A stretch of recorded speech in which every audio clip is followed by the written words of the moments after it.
vendredi 28 mars 2025. Bonjour à tous et bienvenue dans cette revue des titres. Voici l'essentiel de l'actualité du jour à retenir. On commence cette revue des titres avec Fraternité qui parle de la communauté musulmane de Porto Novo. Patrice Talon met fin à la crise. L'imam enturbané confirmé.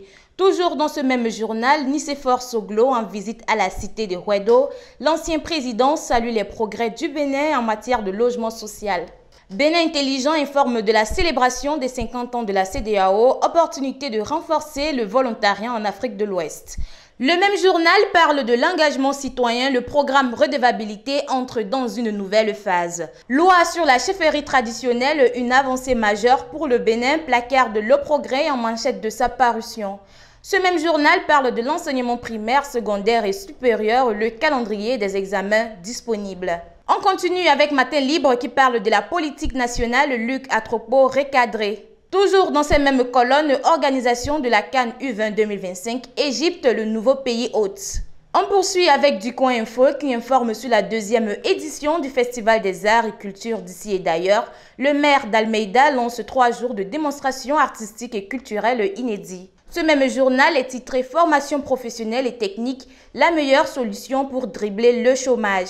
Défense des droits des enfants au Bénin, la HAC et l'UNICEF renforcent les liens, renseigne Le Chasseur Info. Le même journal est titré « Enseignement supérieur, appel à candidature pour la désignation des candidats aux autres fonctions universitaires de direction ». Un douanier pris pour cible à Abomey-Calavi, une violence injustifiée contre un agent en mission républicaine.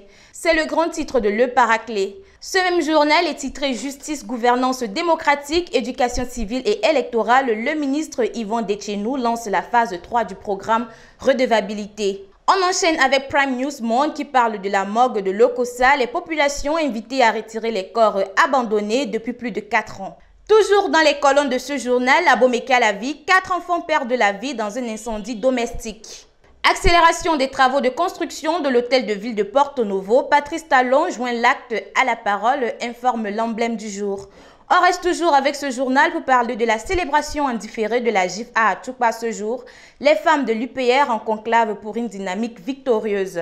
On termine avec le matinal qui parle de la dépolitisation des chefferies traditionnelles, une avancée majeure à saluer. C'est la fin de cette revue des titres. Merci de nous avoir suivis. Retrouvez également la grande édition du journal sur notre site htdtv.bj et sur tous nos canaux digitaux tous les jours à 13h, 16h, 20h, 23h, 3h et à 7h du matin.